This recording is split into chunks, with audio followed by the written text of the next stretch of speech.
Assalamualaikum warahmatullahi wabarakatuh. Innal hamdalillah nahmaduhu wa nasta'inuhu wa nastaghfiruh wa na'udzu billahi min syururi anfusina wa min sayyiati a'malina. May yahdihillahu fala mudhillalah wa may yudlil fala hadiyalah. Ashhadu an la ilaha illallah wa ashhadu anna Muhammadan abduhu wa rasuluh la nabiyya ba'da. Allahumma salli wa sallim ala nabiyyina Muhammad sallallahu alaihi wasallam wa ala alihi wa sahbihi wa man sara ala najihi ila yaumiddin. Amma ba'd. Ayo ikhwah, kita lanjutkan kajian tafsir. Masih surat ke-7, suratul A'raf, ayat 157. Ayat 157. A'udzu billahi minasy syaithanir rajim. Bismillahirrahmanirrahim.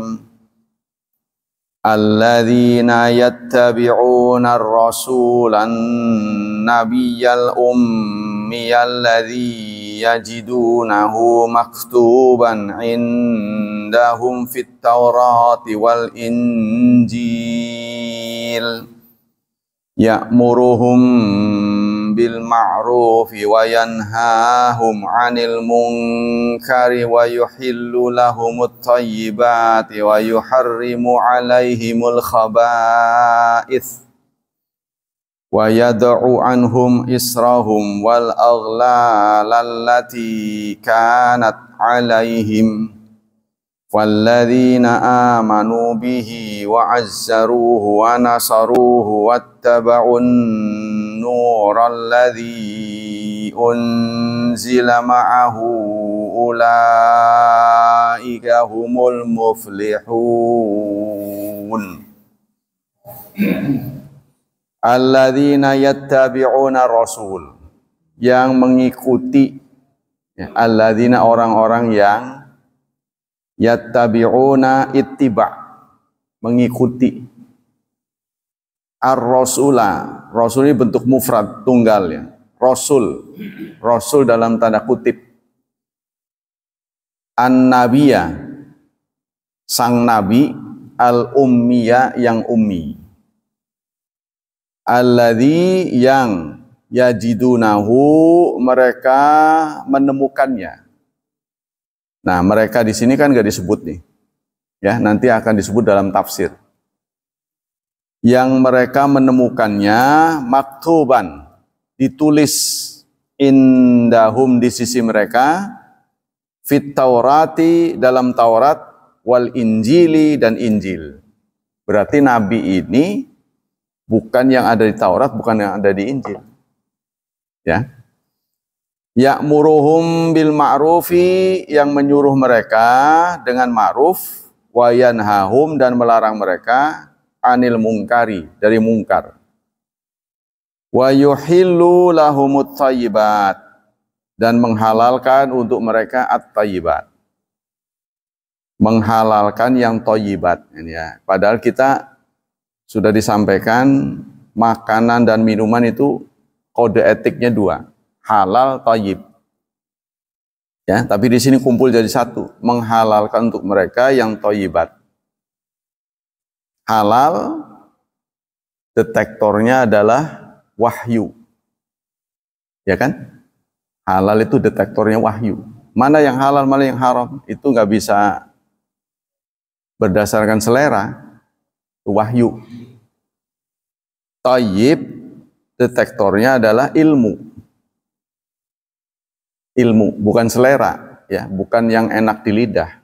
Karena kita sering jumpai yang enak di lidah, ternyata tidak baik berdasarkan ilmu. Nah, kita diminta untuk yang halal dan yang thayyib. Yang cocok dengan wahyu, cocok dengan ilmu. Wa yuharrimu. Begitu juga diharamkan, yang dilarang berdasarkan wahyu itu namanya haram, atas mereka al-khaba'ith, yang khaba'ith. Al-khaba'ith itu berarti buruk menurut ilmu. Wa yada'u anhum, dan meletakkan anhum atau membebaskan dari mereka israhum, beban mereka, wal aghlal, dan belenggu, alati, yang kanat alaihim, ada pada mereka. Nah, ini mereka terus, kita nggak tahu ngerti apa ini ya, nanti akan dibahas dalam tafsir. Falladzina amanu bihi, maka orang-orang yang mengimaninya, bihi setelah kata amanu dan kafaru, itu sebaiknya jangan diterjemahkan bihinya, bi-nya itu. Bi biasanya diterjemahkan dengan. Ya. Jadi maksudnya jangan begini, maka orang yang beriman dengannya, gitu. Jangan. Maka orang-orang yang mengimaninya langsung. Wa azzaruhu, dan mensupportnya, ikut terlibat, mendukungnya. Wa nasaruhu, dan membantunya. Wattaba'u, dan ittiba, mengikuti. Nur, cahaya, alladzi unzila ma'ahu, yang diturunkan bersamanya, ya, orang-orang tadi beriman, mensupport, menolong, mengikuti, maka mereka itu mereka al-muflihun, orang-orang yang sukses, orang-orang yang bahagia. Nah, mari kita lihat tafsirnya. Qala Ibnu Jarir, berkata Ibnu Jarir, wa hadzal qaulu ibanatu minallah. Ini adalah statement dari Allah untuk menjelaskan jalla sana'u, menjelaskan apa? Ala tentang annalladzina wa'ada Musa nabiyahu alaihi salam, orang-orang yang dijanjikan oleh Nabi Musa. Ya. Janjikan Nabi Musa tentang siapa? Nabiyahu, seorang nabi. Nah ini. Jadi Nabi Musa pernah menyatakan statement, nanti akan ada nabi. Ayaktuba lahum rahmah allati wasafaha, yang akan mencatat untuk mereka rahmat. Jadi nabi ini nanti akan membawa rahmat. Ya, seperti yang tadi Allah sudah uraikan sebelumnya, wa rahmati wasi'at kullasyai. Rahmatku meliputi segalanya. Siapa mereka? Hum ummatu Muhammad, umat Nabi Muhammad. Ya, kita mendapat apresiasi yang luar biasa dari Allah Subhanahu wa taala. Karena kita dinyatakan oleh Allah sebagai khaira ummat. Kuntum khaira ummat. Kalian itu sebaik-baik umat. Padahal jasa kita nggak seberapa. Kalau dilihat dari dilihat dari keterlibatan kita dalam soal kebenaran, nggak seberapa dibanding dengan umat terdahulu. Tapi oleh Allah kita diangkat. Ya mau-mau Allah lah, bukan mau kita. Allah yang punya kuasa mengangkat kita sebagai sebaik umat. Nanti bahkan kita akan menjadi saksi. Kan saksi harusnya kan udah pengalaman. Duluan, di mana-mana juga saksi meduluan. Kita lahir belakangan, tapi kita menyaksikan umat terdahulu. Kenapa begitu? Karena syariat yang Allah berikan pada kita itu syariat yang sempurna. Ya, syariat yang paling sempurna itu diberikan kepada nabi kita, termasuk kita selaku umatnya.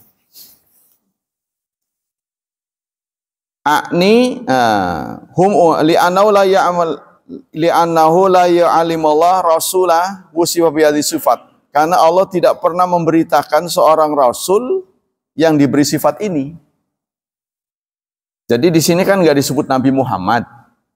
Tapi kok bisa tahu Nabi Muhammad? Karena cirinya tegas, Nabi Ummi, seorang nabi ya yang tidak bisa baca tulis. Atau orang itu buta huruf. Umi ini bukan bodoh, buta huruf. Kenapa Nabi buta huruf? Sebab kalau Nabi ini melek huruf, nanti orang mengira Quran itu jiplakan. Wong Nabi diutus sebagai orang yang buta huruf saja, masih banyak orang yang mengklaim niru. Ya, apa yang dibawakan oleh Nabi itu tiruan, fotokopi. Namanya itu apa? Karya tulis atau karya tiruan. Itu masih ada yang ngomong begitu. Plagiat katanya. Nah, Nabi Muhammad ini dituduh plagiat. Padahal orang kenal Nabi itu nggak pernah sekolah. Ya, ummi. Dulu ada seorang kiai juga yang mengartikan ummi itu bodoh. Nabi yang bodoh. Saya nggak terima dengan mengatakan itu. Bukan bodoh. Tapi nggak sekolah. Nggak sekolah. Karena yang namanya mukjizat. Mukjizat itu artinya menjatuhkan. Ya, mukjizat itu membuat impoten. Artinya mukjizat itu tidak berdaya. Jadi semua kesaktian lah dalam tanda kutip yang dibawa oleh Nabi dan Rasul itu menjatuhkan kemampuan yang ada. Ya, contohnya Nabi Musa diberi solusi oleh Allah dengan tongkat untuk menyeberang lautan. Kan yang benar mah perahu, kapal. Ini mereka kasih sepotong tongkat, pukul ke air. Ya paling ya kecepretan doang. Ini akan menyelamatkan orang seberayah. Kan menurut akal kan nggak bisa. Memang wahyu itu lebih di atas akal. Nabi Ibrahim dibakar. Ya, sifat api itu membakar dan panas. Tapi karena sifat itu berasal dari Allah, maka dicabut, di-off-kan. Ya narukuni bardan wasalaman.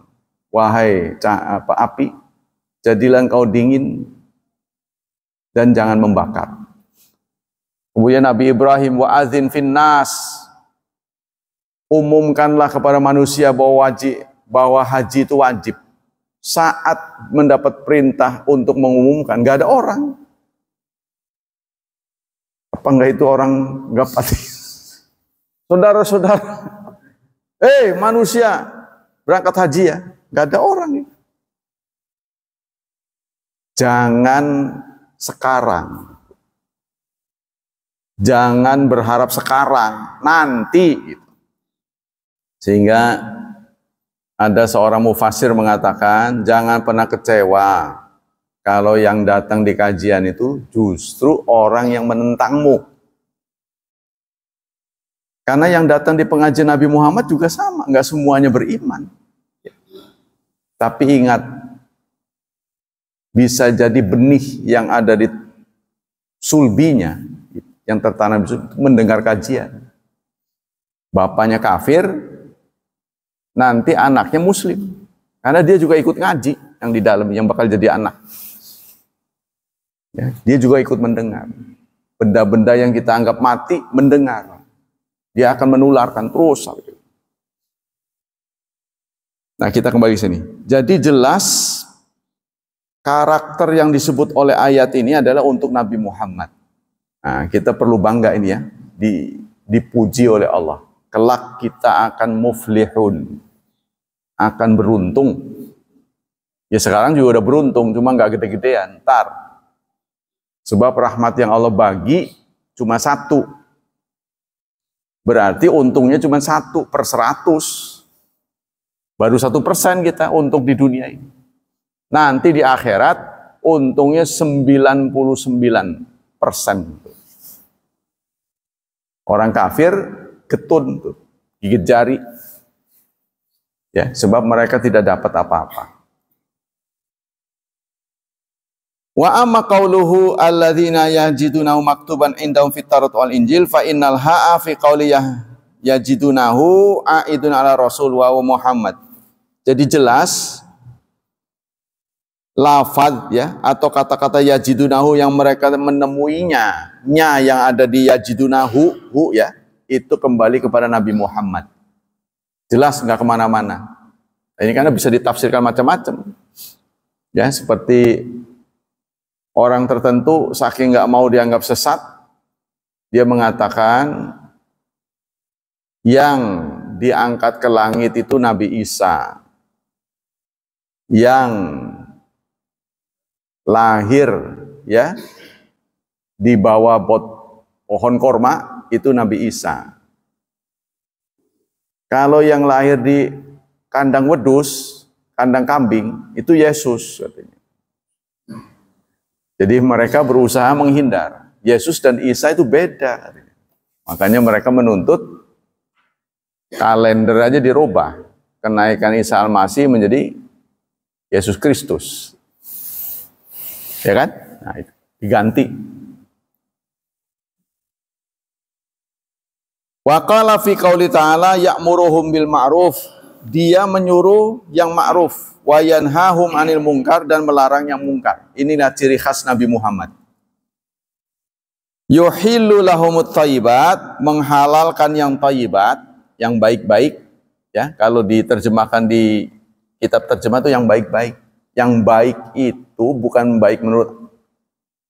baik menurut selera, tapi baik menurut ilmu. Wa yuharrimu 'alal khaba'ith, dan melarang yang khaba'ith, yang buruk menurut ilmu. Wa yada'u anhum, dan meletakkan dari mereka israhum, beban. Wal aghlal lati kanat alaihim, dan belenggu yang ada pada mereka. Apa gerangan beban yang dimaksud di ayat ini? Wa wal imanu wa luzumi ta'afi ma amara wa naha falidzalikal ma'ruf alladzi ya'muruhum bihi wa yanhahum 'anil munkar wa huwa syirku. Yang dimaksud munkar di sini syirik. Wal intiha ammanahahumullahu anhu, dan berhenti dari semua yang dilarang. Yuhilu lahumut thayyibat wa dzalika ma kana jahiliyatu an minal bahair wa sawaib wal wasail wal hawami. Yang dimaksud thayyibat ini karena orang jahiliyah dulu mengharamkan bahair. Onta-onta tertentu yang karena jasanya diharamkan. Contohnya dia udah nganakin berapa, pejantannya sudah bisa menghamili berapa, gitu kan? Itu dibebaskan dari tugasnya. Nggak boleh disembelih. Karena dia sudah memberi keberuntungan.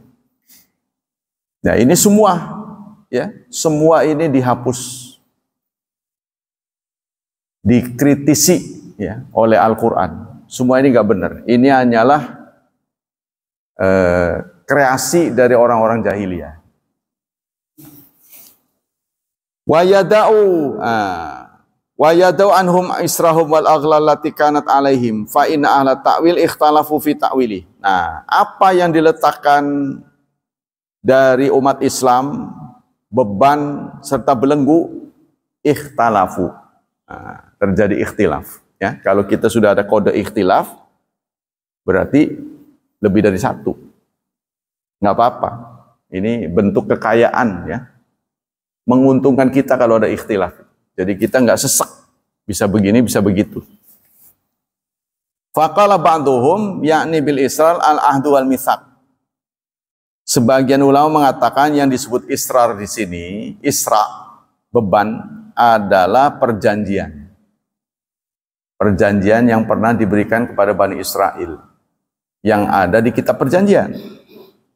Alladzi kana akhadhahu ala Bani Israil bil amal bima fit Taurat, yang ada dalam Taurat. Karena Taurat itu jauh lebih, ya, lebih berat daripada Al-Qur'an. Contohnya taubat. Menurut versi Taurat itu dengan bunuh diri. Jadi kalau orang dosanya udah kegedean, dia ingin bertobat, dia harus bunuh diri. Ya, kalau kita malah dilarang, wala taqtul anfusakum. Kecuali pelanggaran, ya, eksekusi. Wa qala ba'dhum unya bidzalika ana yad'an aman tawida nabi Allah at-tashdid.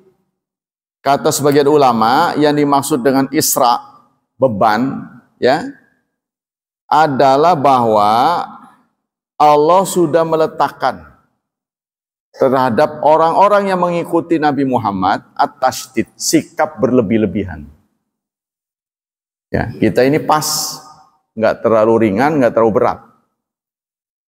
Alladzi kana 'ala bani Israil fi dinihim, yaitu pemberatan yang ada pada aturan Bani Israel.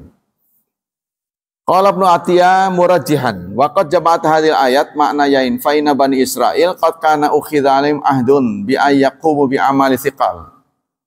Kata Ibnu Atiyah, maksudnya adalah beban yang diberikan kepada Bani Israel itu terlampau nyiksa, ya, terlampau memberatkan.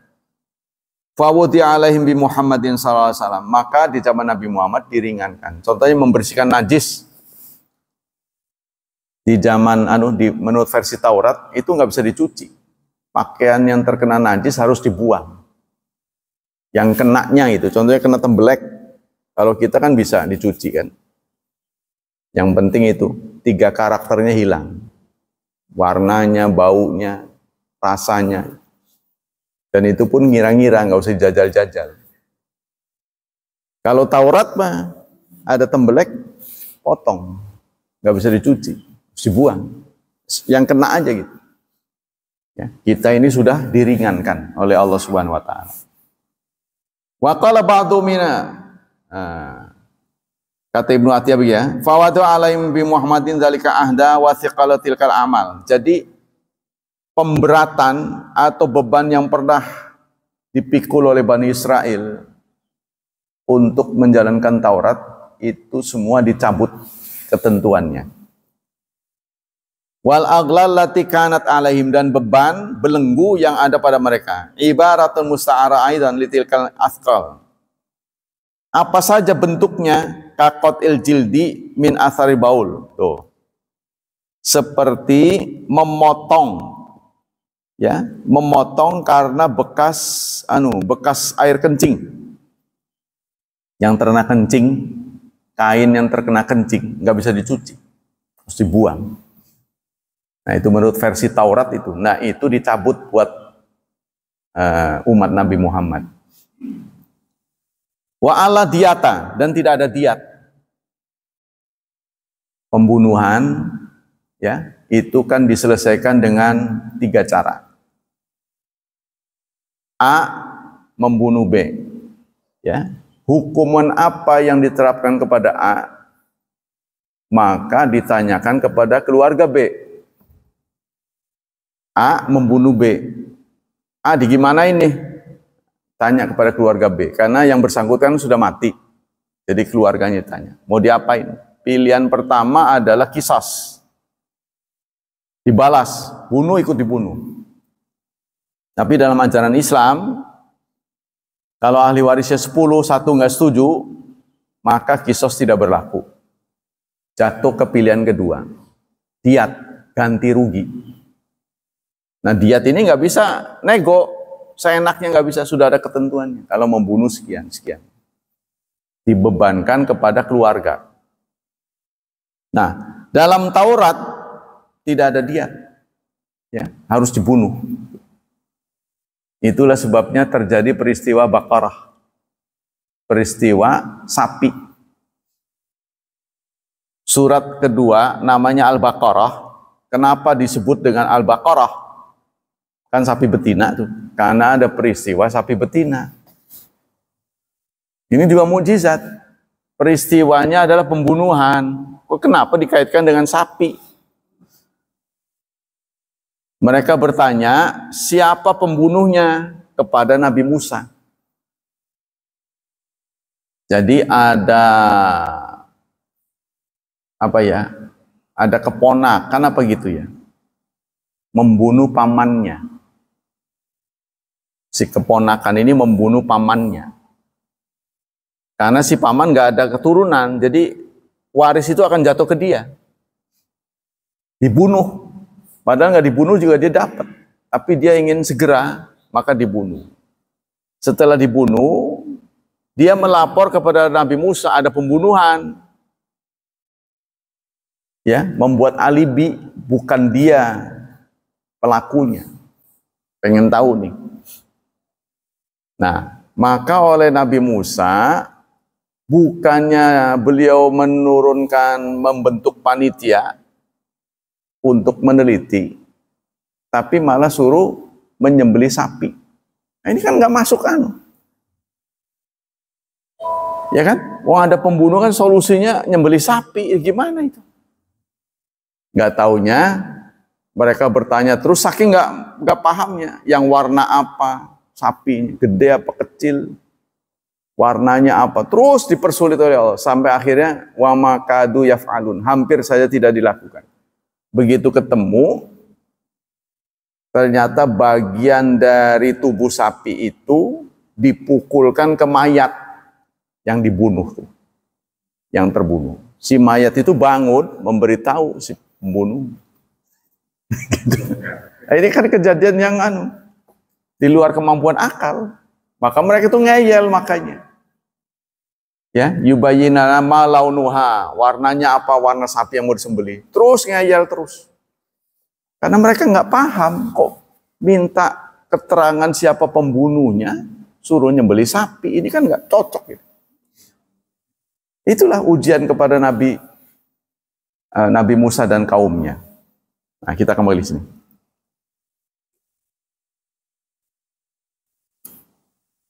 Wa alladhi wa labuta min qatlil qatil. Begitu juga orang yang tobat itu harus dibunuh.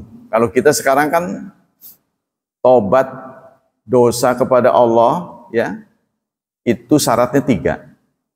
Kalau kepada manusia 4 tambah 1. Tobat karena dosa pada Allah 1, berhenti, tidak melakukan lagi. Yang kedua, menyesal. Yang ketiga, berjanji tidak akan mengulangi. Nah, itu tobat kepada Allah. Kalau dosanya kepada Allah. Dosa kepada Allah itu contohnya sholat. Nggak sholat kan nggak ada kaitan dengan manusia kan? Nggak zakat, nggak ada kaitan dengan manusia. Dan begitu seterusnya. Nggak puasa. Tapi kalau salah kepada manusia tambah 1 lagi, mengembalikan haknya. Kalau utang nggak bayar, kembaliin. Janji nggak dipenuhi, penuhi syaratnya. Nah, kalau di Taurat, kitab Taurat, cara tobat itu bunuh diri. Ya, watarkul ashghal yauma sabti, serta tidak boleh melakukan kesibukan di hari Sabtu. Tidak boleh cari nafkah di hari Sabtu. Itulah sebabnya yang menginspirasi beberapa umat menuntut pemerintah agar Sabtu libur. Bapak-bapak pasti ingat, dulu mah nggak libur kan? Iya. Kenapa mereka nuntut Sabtu libur? Karena ada keyakinan di kalangan umat tertentu, mulai matahari terbit nih sampai tenggelam, nggak boleh cari duit. Nggak boleh cari uang. Itu yang masih konsekuen itu. Di antara orang Nasrani ada yang pakai Taurat. Jadi Taurat pakai, Injil pakai dia. Karena hukum Injil itu ngikut Taurat. Jadi Injil itu tidak ada hukum. Kalau dalam bahasa Islam, ajaran Islam itu kan pokoknya ada 3. Akidah, syariah, dan akhlak. Akidah, syariah, dan akhlak. Akidah berkaitan dengan keyakinan. Syariat dengan pelaksanaan. Akhlak, perbaikan ya, penghalusan. Nah, yang ada dalam Injil itu akhlak. Akidah dan syariah ada pada Taurat. Nah, saudara, kenapa saya sering berulang-ulang mengatakan Pancasila itu tidak bertentangan? Akidah, syariah, dan akhlaknya ternyata dimuat dalam sila dari Pancasila. Mari kita periksa. Akidah dimuat dalam ketuhanan yang Maha Esa. Ya, itu akidah tuh. Jadi hukum-hukum di Indonesia seharusnya ini. Kalau pelaksanaan lain membeda. Kan saya udah pernah ngomong, kalau saudara benci pada pemerintah, jangan benci pada negara. Karena pemerintah itu kan sifatnya sementara. Ya kan? Nggak beda dengan masjid dan DKM. Saudara benci sama DKM, jangan benci masjid. Gara-gara benci sama DKM, nggak pernah berkunjung ke masjid, salah. Ya kan? Itu sama, untuk ngukur aja. Yang kedua dan ketiga, yaitu syariah dan akhlak. Itu dimuat pada sila kedua. Kemanusiaan yang adil. Adil itu bahasa apa? Hukum. Syariat itu. Beradab, akhlak. Jadi semuanya dimuat sebenarnya tiga ini. Cuma orang tua kita pakai kata-kata yang singkat. Jadi artinya saudara, berdasarkan nafasnya ini, jiwanya ini, ya, apapun peraturan yang ada di Indonesia seharusnya tidak boleh bertentangan dengan Islam. Tidak boleh. Karena itu sudah ketuhanan, adil dan beradab. Sudah dimuat semua. Kita lanjutkan. Wal aghlal lati kanat alaihim, dan beban yang ada pada mereka, ini isti'arah katanya. Jadi kita berterima kasih ya kepada Allah Subhanahu wa taala, kepada Nabi Muhammad, bersyukur karena kita diberikan aturan yang mudah, yang elastis, tamarun katanya. Wa tarkul asghal wa hadza qaulu jumhur muslimin. Kalau kita ada enggak? Yo, bapak-bapak pikir, ada enggak aturan dalam Islam yang melarang Anda mikirin dunia? Ada enggak?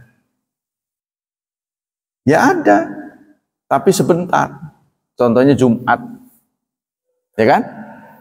Ya ayyuhalladzina amanu, wahai orang-orang beriman, jika ada panggilan Jumat, segera pergi untuk Jumatan. Tinggalkan jual beli. Sampai kapan? Sampai kapan? Sampai imam salam. Fa idza qudiyatis shalah, kalau salat sudah rengsek gitu ya. Fa idza qudiyatis shalah fantashiru. Bertebaranlah kamu di muka bumi. Suruh keluar. Jangan di masjid terus. Cari duit. Jadi Islam itu hanya sebentar.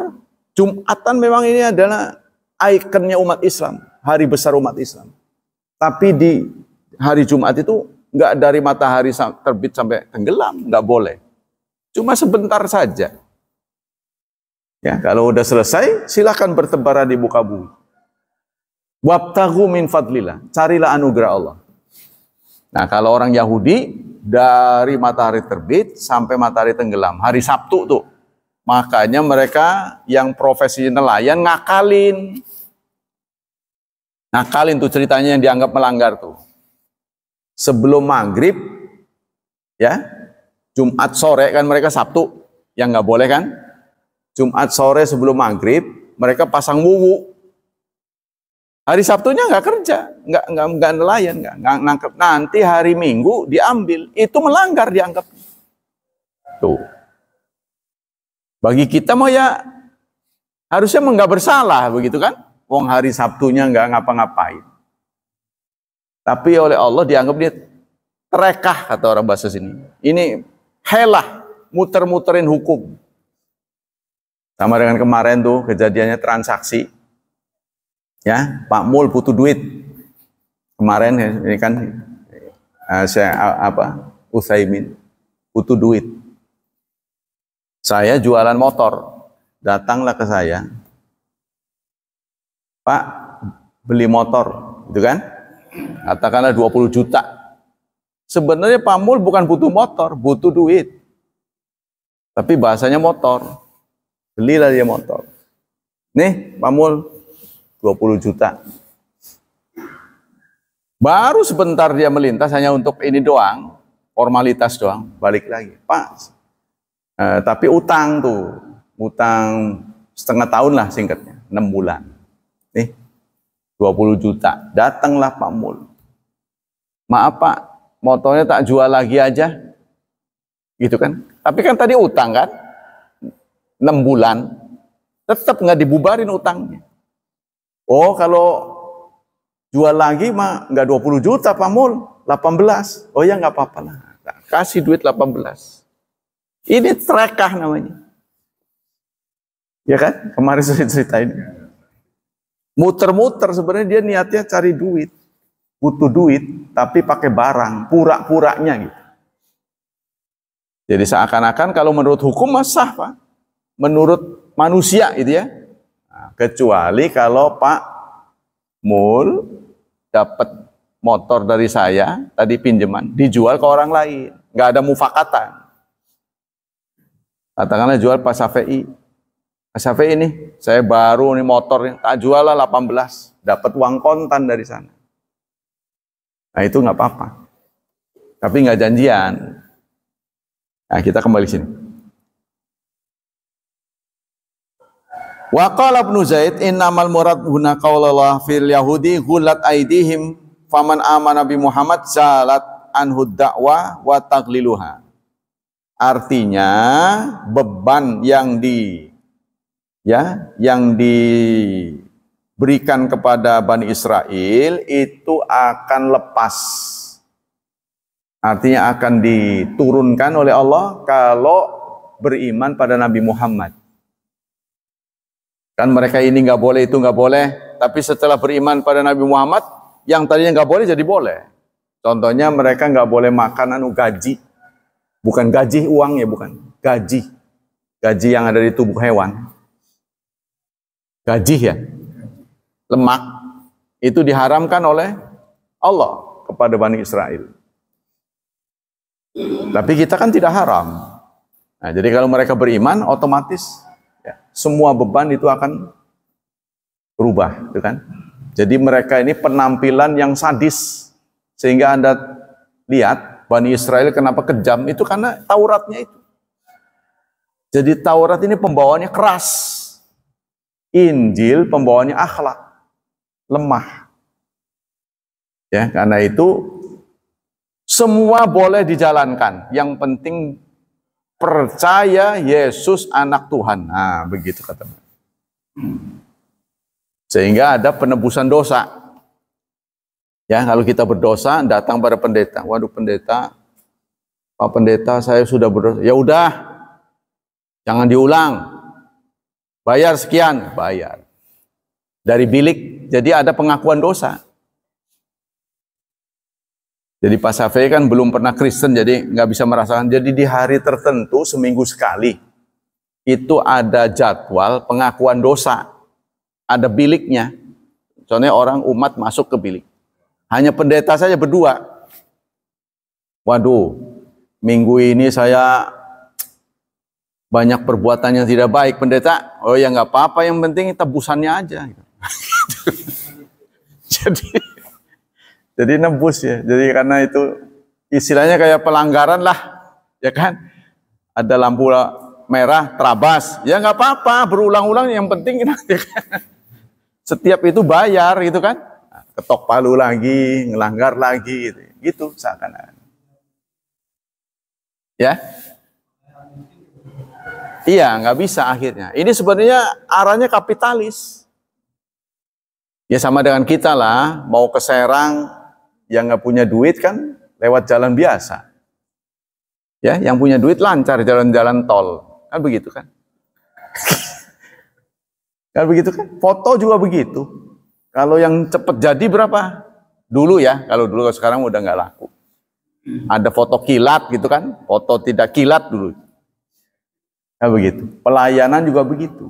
Nah ini Indonesia ini sebenarnya negara yang tidak mengadopsi begitu, kapitalis. Kalau di Amerika begitu, yang punya duit menang. Tapi kalau komunis, negara penentunya. Negara. Jadi mereka harus miskin, mereka harus rata, negara penentunya. Nggak bisa karena uang. Nah, kalau di Amerika begitu, jadi komunis dan kapitalis. Indonesia menganut di tengah, sesuai dengan ajaran Islam. Kalau dalam tafsirannya, ya. Jadi kita di satu sisi juga kapitalis, kita mengakui hak pribadi. Contohnya Pak Syafi'i punya uang, nggak boleh saya ganggu, nggak boleh. Kecuali dengan keikhlasan nih, atau transaksi, nggak boleh direbut. Tapi di negara komunis, demi kepentingan negara bisa disita, bisa diambil. Ya makanya orang mengatakan, sekarang kok ada kecenderungannya begitu, karena setengah memaksa. Ya kan? Uang di tabungan bisa diambil. Untung aja belum ada pemotongan uang di zaman dulu. Tapi caranya halus, dikecilin.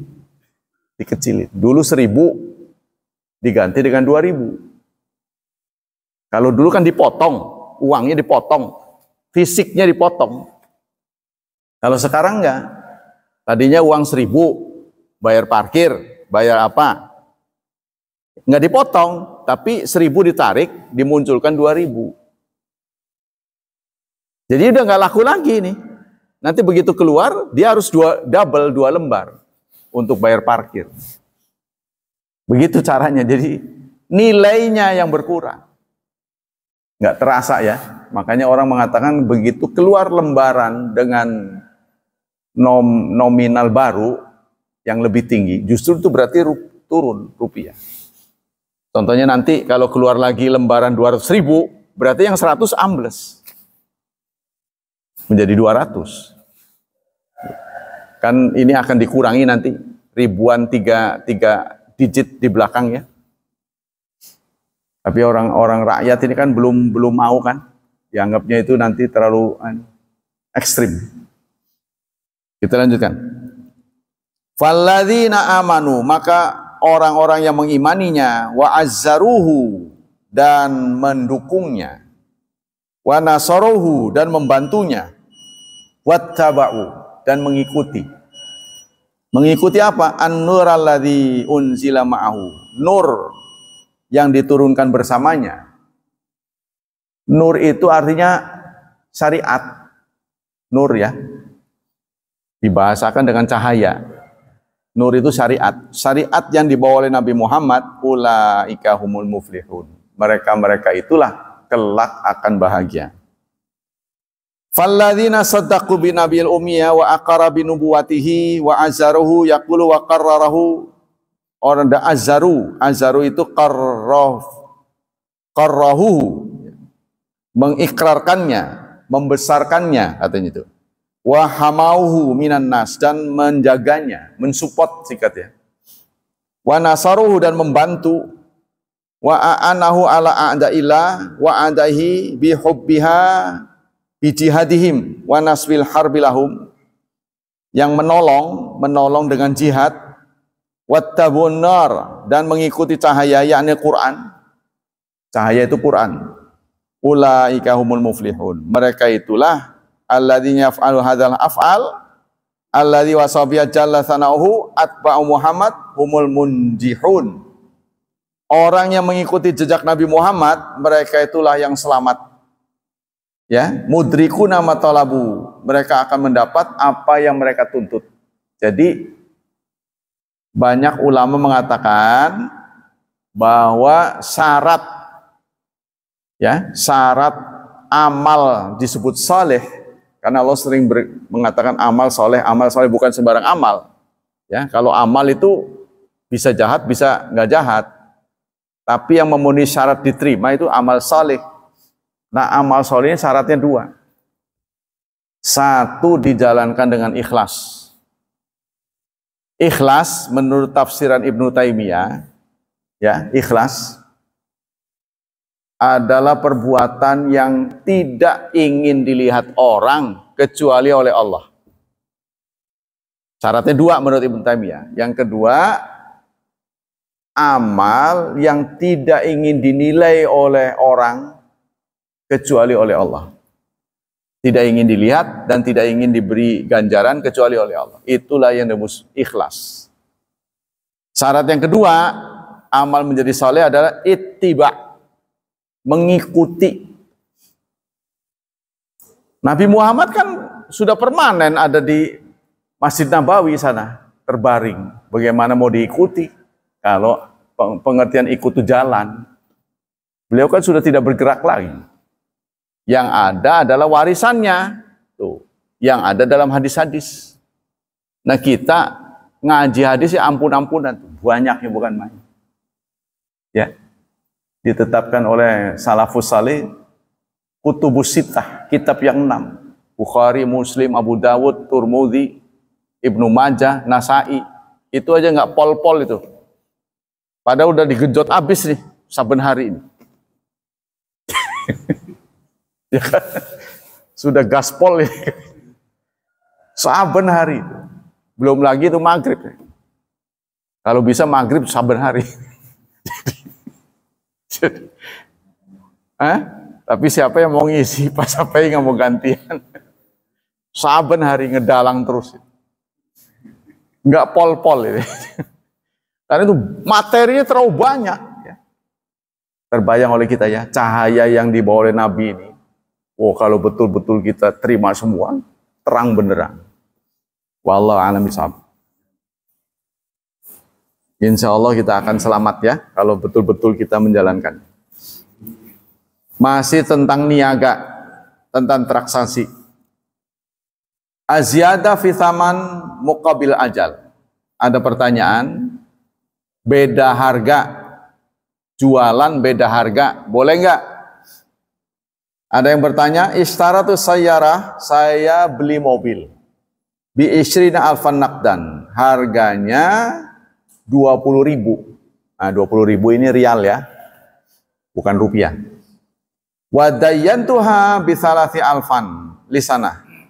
Saya meminjamkannya, saya menghutangkannya 30.000. Tadi belinya 20, saya jual 30. Tapi utang, bayarnya nyicil. Ayo tabaru dzalika haram am halal narju bihadza ifadah. Sikap saya begitu tuh boleh nggak? Ya, saya ulang ya. Saya beli dari orang lain, kulakan suatu benda, harganya 20 juta lah katanya, ini kalau ini 1.000 ya, 20 juta. Benda ini saya jual, saya kan pedagang, saya jual 30, tapi dengan utang, cicilan. Boleh nggak dengan cara seperti itu? Nah, ini yang ditanyakan. Al-jawab ala hadza soal min wajahin. Jawabannya dua. Pertama, sighatul aqdi. Sighatnya itu, bentuk akad pertamanya itu apa?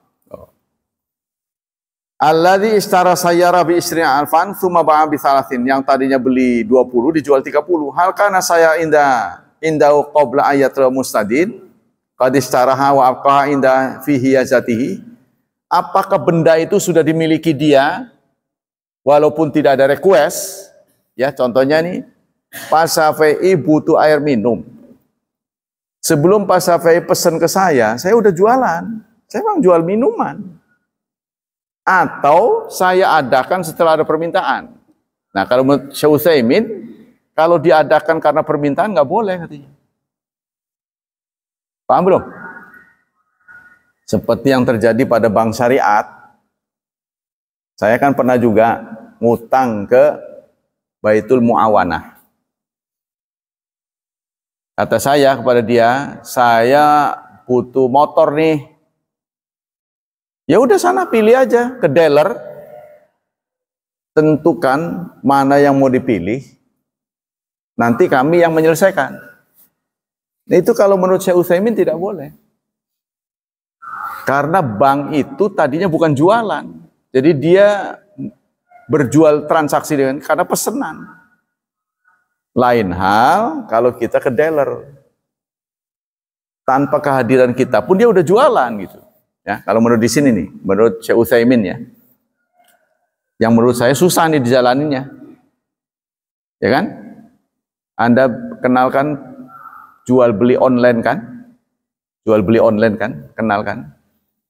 Itu yang namanya Shopee, Pedia apa gitu ya, itu nggak punya barang. Dia hanya pamerin aja benda-benda itu, harganya segini. Nanti kalau ada peminat baru dia beli. Bukan dia kayak toko itu stok, bukan. Nah itu yang online kita. Kalau menurut paparan dari Syekh Utsaimin, jual beli begitu nggak boleh. Kecuali dia memang jualan kitab. Sudah jualan kitab terus dia sampaikan Yang begini harganya begini, harga ini begini. Kita lanjutkan sini. Summa ba'aha alai bithalna au innama istaraha bi isrin banta talimutadin ayasyarbihi, ataukah dia mengadakan barang itu setelah permintaan. Fa in kanat siratil ula ay an hadhi sayara kana indahu min qabli thumma ja'a hadhi yashtariha bi hadzarihi fa inna nandur bi amal salah minal majithani wa huwa hal hadzarab zaid akathir jaizun oleh saya. Walladhi yadharul min umul adila mislu qauli ta'ala wa ahalallahu bay'a wa harrama riba. Kemudian ada lagi ya ayyuhalladzina amanu anfiqu min thayyibati ma kasabtum lam yuhadila kasaban. Walladhi yadharuli anna dzalika jaiz. Saya beranggapan orang yang memasang benda dengan dua harga boleh.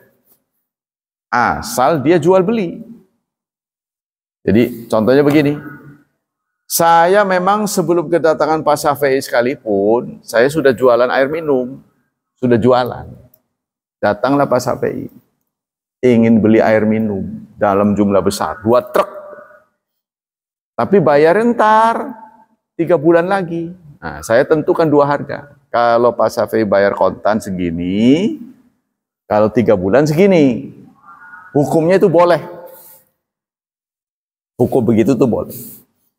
Tapi yang dipertanyakan oleh Syekh Utsaimin, kalau saya bukan penjual, saya bukan pedagang. Ya, tapi saya mengcover keinginan Pak Syafi'i, menggelontorkan uang. Sebenarnya itulah bedanya jual beli dengan ngutangin. Tuh kata ini, bedanya di situ tuh. Ya, kalau jual beli saya udah jual, Pak Syafi'i datang. Kalau saya bukan pedagang, Pak Syafi'i ngomong, waduh saya lagi butuh air minum 2 truk. Ya udah Pak, beli aja. Yang model apa? Nah, gitu kan? Diberitahu. Nih yang modelnya sekian mili, contohnya seperti ini. Contohnya diberitahu. Ya udah, butuh berapa? Sekian. Kita telepon ke teman kita yang jualan. Contohnya katakan 20 juta. Tapi saya nggak punya duit. 3 bulan lagi baru ada. Oh boleh. Jadi 21. Gimana? Mau nggak? Ya udah dah. Nah itu. Yang begini ini menurut Syekh Utsaimin tidak boleh. Kalau begini ini tidak boleh, maka hampir semua jual beli kita itu haram. Ya kan? Bener nggak? Karena sekarang orang mau praktis.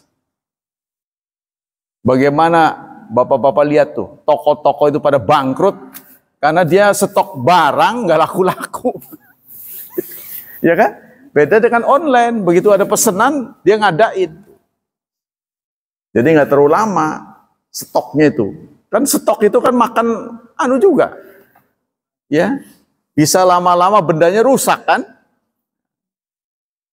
Karena faktor ini expired. Nah, itu. Makanan atau apa itu kan expired. Itu untuk menjaga ini gimana? Tuh. Itu menurut beliau tidak boleh begitu. Kalau bukan asalnya pedagang. Jadi orang yang memenuhi permintaan karena request, itu hukumnya nggak boleh. Itulah bedanya pedagang dengan pemberi hutang. Bedanya di mana? Ya di situ katanya. Ya, ini antik ya pendapat ini. Supaya saudara tahu aja. Jadi kaken dosa. Susah menghindarinya. Gimana?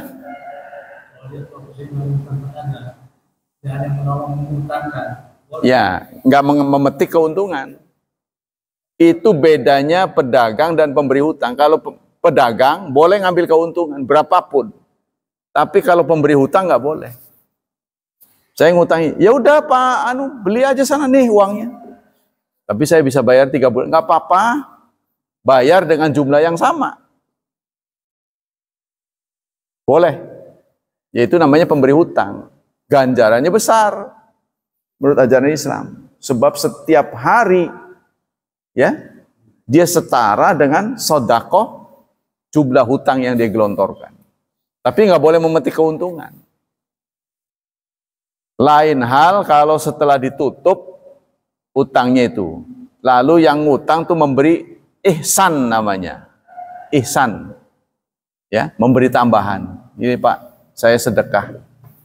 Tapi kalau ini kelajon, menjadi kebiasaan, dia udah tahu pasti ngasih.